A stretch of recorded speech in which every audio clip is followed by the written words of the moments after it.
Chief হোৱাৰ পিছত ইয়াত নেক্সটতে মই এতিয়া এই বড় বাজাৰত ধনশী নদীৰ ওপৰত যিটো ব্ৰিজ সেইটো মই ফাউণ্ডেশ্যন কৰিলোঁ।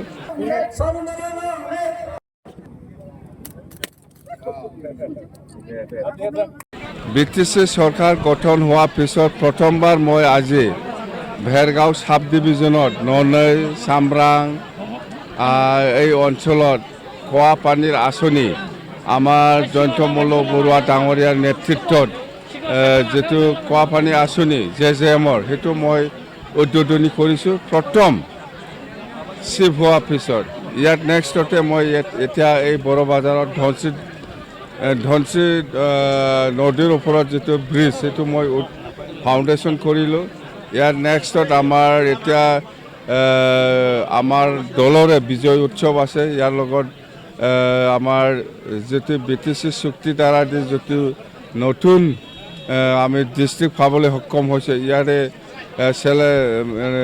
চেৰেমনিয়েল অবজাৰ্ভ আছে চেৰেমনিয়েল প্ৰগ্ৰাম আছে ডিচিৰ উদ্যোগত ইয়াত আমি থাকিম বাছ এইটোৱে।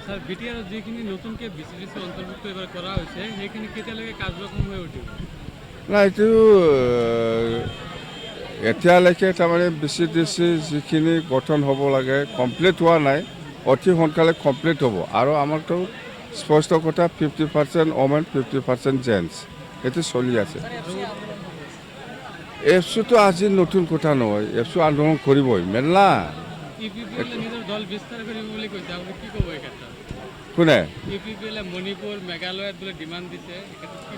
নাই UPPL ভাল দল যাব পাৰে, কিয় অসম সব জাগাতে যাব পাৰে। আমি ক'ব লাগে নেকি? এইটোতো UPPLৰ কথা, বাহিৰত থাকে না ভিতৰত থাকে ইহঁতৰ কথা।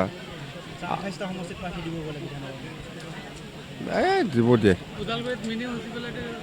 এইটো আৰম্ভ হ'ব চিন্তা কৰিব নালাগে। মিনি সচিবালয় অতি সোনকালে আৰম্ভ হ'ব দে। থাৰ্ড গ্ৰেড বা গ্ৰেড 1ৰ যিখিনি ফৰেষ্টাৰৰ চাকৰি দিছে ইয়াৰ ওপৰত কুৱেৰি হ'ব। কুৱেৰি হোৱাৰ পিছত যদি জেনুইন হয় চবেই পাব, যদি জেনুইন নহয় কেঞ্চেল হ'ব। সেইটোৱে ঠেটৰ শিক্ষকসকলে যিবিলাক মেৰিট লিষ্টত আছে সেইবিলাক চাকৰি পাব, একো চিন্তা কৰিব নালাগে।